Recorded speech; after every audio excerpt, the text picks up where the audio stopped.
वंदे मां शारदे। आप लोग सीख रहे हैं संस्कृत व्याकरण और प्रत्यय प्रकरण। देखिए, प्रत्यय प्रकरण पहले हमने सूत्र सही समझाए थे आपको।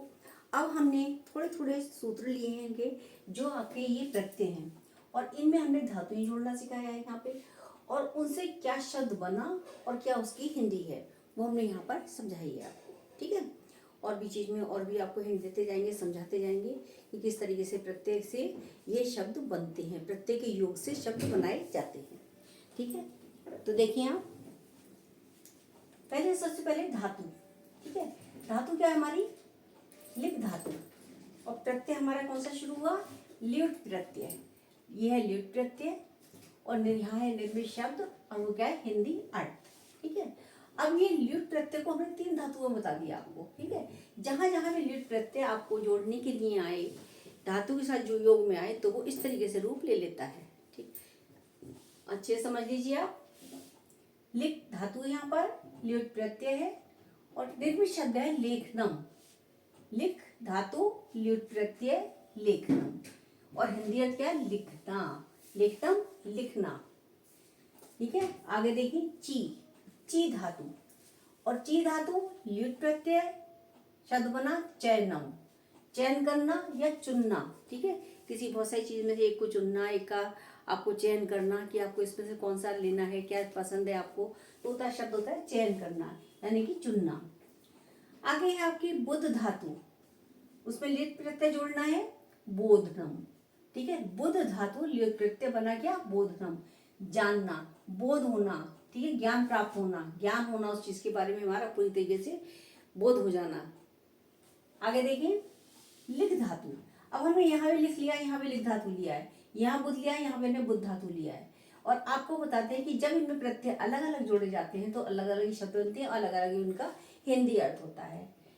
अब लिख धातु में घ्य प्रत्यय जोड़ना है, घ्य। और घ्य लिख धातु में घ्य प्रत्यय जोड़ा क्या अपना? लेख है, यानी लेख। देखिए, अब आप दोनों में अंतर समझ रहे हैं। लेख है संस्कृत का वर्ड हुआ, और लेख हिंदी का है। ठीक है, स्पर्श और घ्य प्रत्यय क्या बनेगा? स्पर्श है। क्या बना हिंदी अर्थ? छूना, स्पर्श करना, छूना। ठीक है, स्पर्श करना भी लिख सकते हैं हम, छूना भी लिख सकते हैं। ठीक है, स्पर्श, यहाँ पे स्पर्श धातु है, घ्य प्रत्यय है, बना स्पर्श है, यानी छूना या स्पर्श करना। बुध। ठीक है, अब बुध धातु फिर से ले लिया हमने यहाँ पर, और घ्य प्रत्यय जोड़ा। पहले हमने ल्युट प्रत्यय जोड़ा था, अब हम जोड़ रहे हैं घ्य प्रत्यय। बुध धातु घ्य प्रत्यय बोध है। ठीक है, यानी कि बोध। बोध है, यहाँ बोध है आया है, और यहाँ हुआ आपका बोध। अब देखिए हमने लिए श्रु धातु, और प्रत्यय हमारे ये हमारे लिया कितिन। ये चारों हमने कितिन प्रत्यय के लिए वाले चारों आपके। ठीक है, श्रु धातु कितिन प्रत्यय बना श्रुति, और हिंदी में भी श्रुति। श्रुति क्या है? श्रुति माने वेद होता है, श्रुति माने वेद होता है, कान होता है। ठीक है, वेद कान, और इससे इसका अर्थ निकलता है श्रुति। श्रुति वेद को ही कहा जाता है। तो यहाँ संस्कृत में श्रुति विसर्ग आए हैं, और हिंदी में क्या है? श्रुति। आगे देखिए नी, यहाँ पर आपकी धातु है नी। कितने प्रत्यय आपने जोड़ा? बना नीति। ठीक है, विसर्ग आ गई यहाँ पर, संस्कृत का वर्ड है, और नीति ये हिंदी का है। आगे देखिए मुच। मुच माने छोड़ना। ठीक है, छोड़ना, छुड़ाना, मुक्ति प्रदान करना, मुक्त होना। तो मुच धातु आती है यहाँ पर। मुच, मुच प्लस कितिन बनेगा मुक्ति। ठीक है, मुक्ति में विसर्ग है मुक्ति, और खाली मुक्ति क्या है? हिंदी में है। ठीक है, ये संस्कृत का वर्ड है, और ये हिंदी का है। शम, शम माने होता है शांत। ठीक है, और शम में कितिन प्रत्यय जोड़ा, बन गया शांति, और हिंदी में शांति। आगे अब हमने लिया है अण प्रत्यय। देखिए अण जो है ना, ये हमारे जब हम कोई भी काव्य पढ़ते हैं या कोई का साहित्य पढ़ते हैं, तो उसमें जो है आपका ये अण प्रत्यय के बने हुए शब्द अवश्य आ जाते हैं बीच में। तो उनका हम बहुत सारा ज्ञान कराएंगे आपको। 4 नहीं, हम सोच रहे हैं और भी ज़्यादा शब्द करा दें, कम से कम सोच रहे हैं 15-16 शब्द और अण वाले हम करा दें, प्रत्यय वाले। ठीक है, जिससे आपको उसकी हिंदी सब अच्छी से समझ में आ सके, क्योंकि उसमें विशेषण का प्रयोग भी होता है। विशेषण से बनने वाले में विशेषण के योग से प्रत्यय बन करके और जो शब्द बनता है वो भी सिखाएंगे, और कहाँ संज्ञा से बनने वाले, संज्ञा के साथ में अण प्रत्यय लगता है तो किस तरीके से बनता है वो सब आपको समझाते जाएंगे, देखते जाइए। इसलिए हमने सोचा है कि आपको अण प्रत्यय का बहुत विस्तार पूर्वक ज्ञान कराने हैं। हाँ, लगभग 4 शब्द, 4 यहाँ पर एग्जाम्पल कराए हैं और 4 के आगे हम और सोच रहे हैं और भी करा रहे हैं। ये 4 हुए, 4 के आगे और भी कराएंगे। शम इतिन यानी शांति, और ये शांति। अब शब्द हमारा प्रथा, ठीक है। प्रथा में अण प्रत्यय जोड़ा आपने, क्या बना? पार्थ है, यानी प्रथा की संतान। पार्थ है यानी प्रथा की संतान। रघु, रघु में अण प्रत्यय जोड़ा, बना राघव है। राघव है रघु की संतान। अब इस तरीके के जो शब्द आएंगे उनको आप खुद जोड़ सकते हैं। अब सब में लिखना बार बार सही नहीं है, एक दो से ही आप अच्छे से समझ लेंगे कि क्या है प्रथा की संतान और रघु की संतान। आगे देखिए मृदु। देखिए ये क्या है? प्रथा और रघु ये हमारे संज्ञा शब्द हैं, और ये क्या है? हमारे दोनों सर्वनाम है। ओ सॉरी, सर्वनाम ही, ये है हमारे विशेषण, यानी कि इंग्लिश में एडजेक्टिव। ये है हमारे, जैसे मृदु, मृदु माने कोमल। तो कोमल क्या है? कोमल क्या है? विशेषता बता रहा है। तो मृदु क्या है? हमारा विशेषण है। और इसी तरह का ऋजु है, ऋजु माने सरल, ये भी हमारा क्या बता रहा है? विशेषता बता रहा है। तो क्या है? ये विशेषण है। मृदु, अच्छा इनसे बना क्या? अण प्रत्यय जोड़ने पर बनता क्या है? भाववाचक संज्ञा का रूप ले लेता है ये, ठीक है। जैसे मृदु प्लस अण बराबर मार्दवम। मार्दवम कोमलता, ठीक है, भाववाचक संज्ञा है। क्या है संज्ञा आपकी? कोमलता। आगे ऋजु, ऋजु में अण प्रत्यय जोड़ा, बना आर्जवम यानी सरलता। देखिए ऋजु पढ़ा हो आपने, ऋजु कोण, सरल कोण, ठीक है। तो ये कितने अंश का होता है? 180 अंश का होता है। आपने 6, 7, 8 क्लास में पढ़ा होगा। तो ऋजु कोण होता है उसको हम सरल कोण भी कहते हैं। और उसको जिससे अर्धवृत्त होता है, अर्धवृत्त पूरा संपूर्ण गोला होता है, और आधा नीचे हम उसको ड्रॉ कर दें, आधा आधा बांट दें, तो हमारा वो ऋजु रह जाएगा। तो वो 180 डिग्री का रह जाएगा। संपूर्ण कोण 360 डिग्री का होता है। चलिए आगे अण के प्रत्यय के बनने शब्द और देखिए। अण प्रत्यय का ज्ञान करिए। अब देखिए अण प्रत्यय हमने बहुत सारे शब्दों से आपको ज्ञान कराया है। अण प्रत्यय जोड़ करके आपका क्या शब्द बनता है संस्कृत में, और उसकी हिंदी क्या होती है। तो ये इसमें यहाँ खत्म कर देंगे, और आगे हम आपको आगे दूसरे प्रत्यय सिखाएंगे, ठीक है। इसके बाद हम लेंगे दूसरे अन्य प्रत्यय। पहले इसका ज्ञान पूरी तरह कर लीजिए। विभु प्लस अण बनेगा वैभवम, ठीक है। और यानी वैभव धन, ये तो संस्कृत में है वैभवम, और ये क्या है यहाँ पर? ये हमारा हिंदी में है। अगला शब्द है हमारा गुरु, ठीक है। गुरु प्लस अण बराबर ना गौरवम यानी कि गौरव। तो ये आप देख रहे हैं विशेषण और ये इसको क्या कहते हैं? भाववाचक संज्ञा, इन सबसे मिलने वाले शब्द बन बन के आ रहे हैं हमारे प्रत्यय के बाद में। वो हम हिंदी में बताते जा रहे हैं आपको और संस्कृत में भी, ठीक है। गुरु प्लस अण गौरवम यानी गौरव।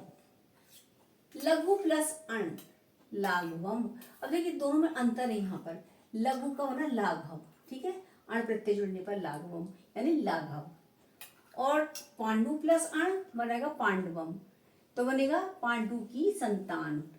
पांडु प्लस अण पांडवम, पांडु की संतान। आगे पुत्र, और पुत्र प्लस अण क्या बना? पौत्र। पौत्र यानी पुत्र की संतान, यानी पौत्र। पौत्र सब संस्कृत में है, और हिंदी में क्या कहते हैं? पोता। बोलते हैं पोता पोती बोलते हैं किसको? जैसे पिता के पिताजी के पिताजी के पिता के पिताजी, ये क्या हुए? हमारे दादाजी हुए। और दादाजी की जो संतान है वो पुत्र कहलाएगी, और पुत्र की जो संतान है वो क्या कहलाएगी? वो पौत्र कहलाएगी। तो यानी कि हिंदी में पोता कहलाएगी, और उसको हम पुत्र की संतान लिख सकते हैं, ठीक है।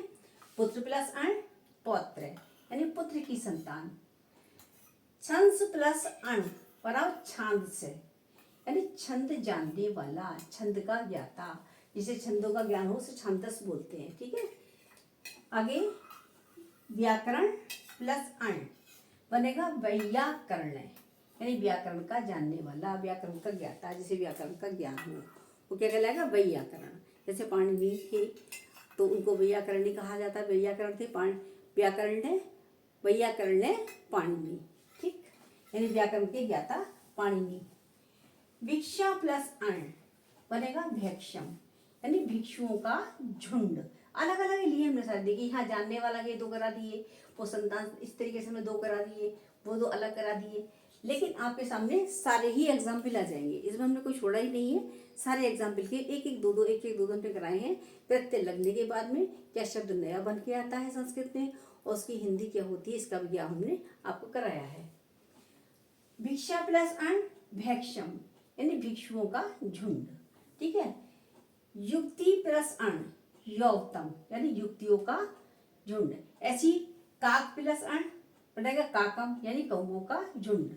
कपोत प्लस अण बनेगा कपोतम यानी कबूतरों का झुंड। एग्जाम्पल हमने ओरल आपको समझा दिए, ठीक है। आपके सामने आते हैं तो आप कर सकते हैं उसको भी।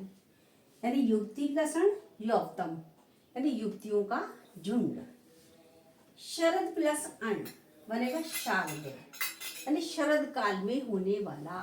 शारद देखिए, शरद में शरद काल में होने वाला या शरद ऋतु में होने वाला, ठीक है, कहलाएगा वो शारद। क्या पढ़ते हैं हम लोग, देखिए शारदीय नवरात्र, शरद ऋतु में होने वाले नवरात्र, तो शारदीय नवरात्र कहा जाता है उनको, ठीक है। संस्कृत का ही वर्ड है शरद ये, तो क्या बनेगा शारदीय नवरात्र। और शारदीय शरद ऋतु में होने वाला, शरद काल में होने वाला। मिथिला प्लस अण बनेगा मैथिले मिथिला में होने वाला, ठीक है। मिथिला प्लस अण मैथिले मिथिला में होने वाला। शिशु प्लस अण, ठीक है, क्या बनेगा शैशवम बचपन में होने वाला, ठीक है। शिशु यानी शैशव, शैशव क्या कहलाता है, बचपन की अवस्था, छोटेपन की अवस्था, वो शैशवम कहलाएगा, ठीक है। शिशु प्लस अण शैशवम और यह बचपन में होने वाला। आगे चलिए और देखिए आप प्रत्यय, चलिए आगे प्रत्यय समझिए। हमने आगे प्रत्यय लिया है मतुप, ठीक है, मतुप इमनिच, ये सारे प्रत्यय हमने लिए हैं।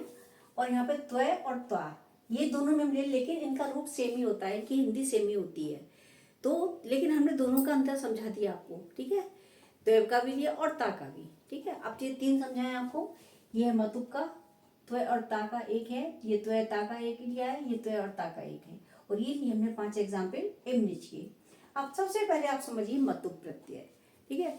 आप एक अंतर देख रहे होंगे कि हमने मतुप प्रत्यय लिया, जोड़ा है किसी धातु में यहाँ पर, तो उसका क्या बनता है, ठीक है, उसका रूप बन के क्या आता है संस्कृत में और उसकी हिंदी क्या होती है, वो हमने कई बार बताते चले गए, बीच में समझाते चले गए आपको। आप वीडियो बिल्कुल ध्यान से देखिए, समझिए, सुनिए, तो जिससे कि आपको अच्छा ज्ञान मिल सके, अच्छा ज्ञान आप प्राप्त कर सकें, और सब ज्ञान प्राप्त मिलेगा तो लाभार्थी आप ही होंगे। और साथ साथ मेरे चैनल को आप देख के सब्सक्राइब अवश्य कीजिए, लाइक भी करते रहिए, ठीक है, और कमेंट्स भी दीजिए, ठीक है। मेरी मेहनत को थोड़ा सफल बनाइए, और जितना मैं आपके साथ मेहनत कर रही हूँ उतना आप भी मेहनत करिए और आप भी जीवन में सफल बनिए, ठीक। आगे देखिए मतुप प्रत्यय, ये क्या है, धी, ठीक है, धी मानी बुद्धि, ठीक है, और मतुप प्रत्यय में जोड़ लिया, बन गया धीमान यानी कि बुद्धि वाला, ठीक है। इसमें क्या हुआ, बुद्धि वाला। अब देखिए हमने हिंदी में प्रत्यय आपको सिखाया था, उसमें बाला सिखाया था, बाला कहाँ आता है, तो जैसे बाला बुद्धि वाला, मति वाला, ठीक है, बहुत सारे कार्य सिखाए थे आपको हिंदी में। अब देखिए संस्कृत में सीखने की बारी है, तो उनको भी अच्छे से आप ध्यान दीजिए और पढ़िए, समझिए। अंशु प्लस मतुप, अंशु में मतुप प्रत्यय जोड़ा तो बना अंशुमान यानी किरणों वाला। किरणों वाला कौन है, सूर्यदेव, ठीक है। तो हम सूर्यदेव की उपासना करते हैं, तो क्या कहते हैं, ये सहस्त्र रश्मि वाले यानी सहस्त्र रश्मियों वाले यानी अंशुमान, अंशुमान माने किरणों वाले, ठीक है। तो किरणों वाले सूर्य को हम नमस्कार करते हैं कि सहस्त्रों रश्मियां हैं, सहस्त्रों किरणें हैं, तो उसको अंशुमान बोलते हैं। इसका है अंशुमान, किसका बना, अंशु में मतुप प्रत्यय जोड़ने पर बना अंशुमान यानी किरणों वाला, जिसमें बहुत सारी किरणें हो, जिसमें किरणें निकल रही हो। दया प्लस मतुप दयावान, जिसके अंदर दया की भावना हो, जिसके अंदर जो दया रखता हो, क्या कहलाएगा वो, दयावान यानी कि दया वाला, दयावान दया वाला। अब हमने लिया है ये त्वय प्रत्यय और ता दोनों, इनका एक ही बनेगा। देखिए यहाँ पर हमने इन दोनों के माध्यम से हमने समझाया, आपका जो यहाँ पर ये शब्द एक ही है, यहाँ पटु है, यहाँ भी पटु है, और यहाँ हमने त्व प्रत्यय जोड़ा है, पटु प्लस त्वय बनेगा पटुत्वम यानी पटुता का भाव। आगे क्या है, पटु प्लस ता पटुता, इसका अर्थ यही निकलेगा पटुता का भाव। अब आप देख रहे हैं त्वय प्रत्यय जोड़ा तो बना ये शब्द आपका, ता जोड़ा तो बना आपका ये प्रत्यय, लेकिन दोनों का अर्थ क्या है, वो सेम है। पटुता का भाव, पटुता का भाव, ठीक है। पटुत्वम पटुता का भाव और पटुता पटुता का भाव। आप अच्छे से इसका अंतर समझ लें, इसका ज्ञान आपको हो जाए, इसलिए हमने ये एग्जाम्पल कराए हैं। दोनों एक साथ लेके चले हैं, दोनों ही, ता भी और त्वय भी, ठीक है। जोड़ के दिखाया आपको हमने, संस्कृत में क्या बन के आ रहा है और उसकी हिंदी क्या बनेगी, उसको आपको अच्छे से समझ लेना चाहिए। इससे, और हम बार बार इसलिए आपको समझा रहे हैं, बताते चले जा रहे हैं, जैसे कि आपको हमेशा के लिए कंठस्थ हो जाए।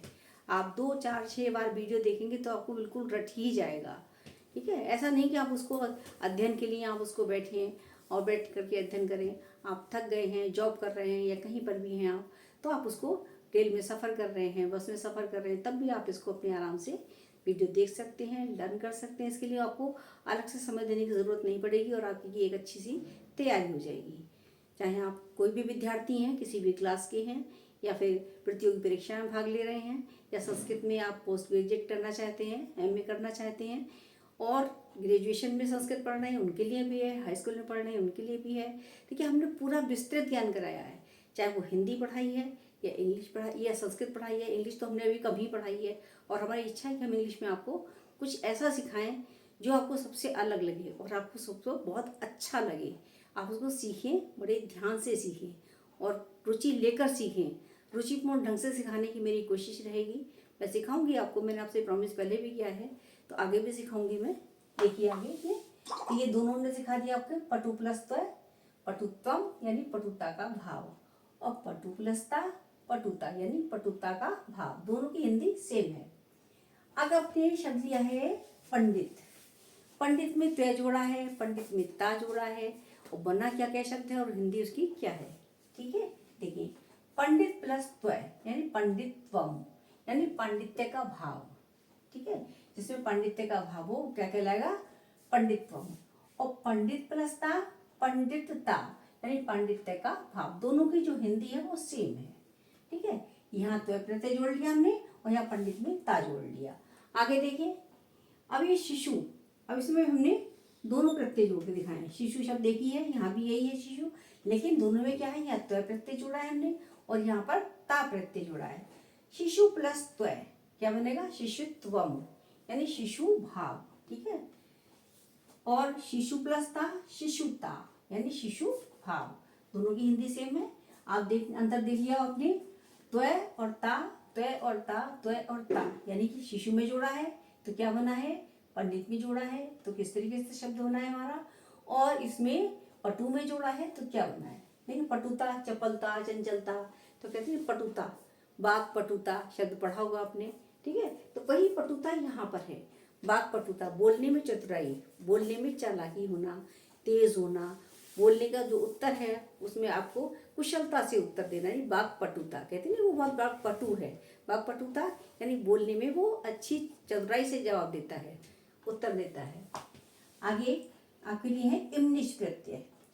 मृदु प्लस इमनिच बनेगा मृदिमा, ठीक है। इमनिच जुड़ने पर बना क्या, मृदु, ये मृदु है यहाँ पर, ठीक है। मृदु, अमृदि तो यही रह गया, और इमनिच का क्या बन गया, इमा। मृदु प्लस इमा तो क्या बनेगा, मृदुमा। तो इसमें से हटा क्या आपका ये, और बना क्या हमारा, मृदु प्लस इमनिच बराबर मृदिमा यानी कोमलता। मृदिमा यानी कोमलता। आगे देखिए, महत प्लस इमनिच बनेगा महिमा, ठीक है। यानी कि, और हिंदी में इसका महिमा ही रहता है। ये ऐसा शब्द है, देखिए हिंदी और संस्कृत दोनों में यूज किया जाता है महिमा शब्द, ठीक है। महिमा, इमनिच प्रत्यय जोड़ने पर मृदु में, इसमें महत में इमनिच जोड़ने पर, मृदु में इमनिच जोड़ा तब महिमा बन गया, और महत में इमनिच जोड़ा तो महिमा बन गया। महिमा हिंदी और संस्कृत दोनों में सेम है। आगे देखिए, साधु प्लस इमनिच। एक चीज आपको बता दें, देखिए यहाँ हमने विसर्ग क्यों नहीं लगाए हैं, क्योंकि ये हमारा स्त्रीलिंग है। स्त्रीलिंग में यहाँ पर एक वचन में कभी भी आपके विसर्ग नहीं आते हैं, लेकिन पुल्लिंग में आते हैं, इसलिए हमने यहाँ पर विसर्ग का ज्ञान आपको नहीं कराया है। विसर्ग लगा के दिखाई दिए, शो नहीं किया हमने। महत प्लस इमनिच महिमा यानी कि महिमा हिंदी में भी। साधु प्लस इमनिच बनेगा साधिमा, साधिमा यानी साधुत्व। अब ये थोड़ा सा चेंज है, इसलिए हमने ये एग्जाम्पल भी आपको करा दिया है। यहाँ ता से बना कोमलता, महिमा, और यहाँ क्या बनेगा आपका साधुत्व, साधिमा यानी साधुत्व, साधु प्लस इमनिच, साधिमा और साधुत्व। आगे शब्द है आपका प्रिय, प्रिय प्लस इमनिच, प्रेमा यानी प्रियत्व। आगे देखिए अगला एग्जाम्पल, चंड प्लस इमनिच, चंडिमा यानी प्रचंडता, चंड प्लस इमनिच चंडिमा और क्या बनेगा प्रचंडता। प्रचंडता बहुत तेज होना, बहुत तेजी होना। क्या कहते हैं सूर्य की किरणें बहुत प्रचंड हैं, ठीक है, अपनी प्रचंडता दिखा रही हैं सूर्य की किरणें। धूप अपनी प्रचंडता दिखा रही है, ठीक है, धूप तेज हो रही है, क्या बोलेंगे संस्कृत में प्रचंडता। तो इसको मैं यहाँ इस तरह शो किया है, यहाँ पर चंडिमा यानी कि प्रचंडता से शो किया है। चलिए आज के लिए इतना ही, नमस्कार, धन्यवाद। मेरा शो देखते रहिए, मेरा जो चैनल है उसको देखते रहिए और सब्सक्राइब कीजिए और उसको अच्छे कमेंट्स भी दीजिए। और आपकी सफलता के लिए मेरी ओर से ढेर सारी शुभकामनाएं।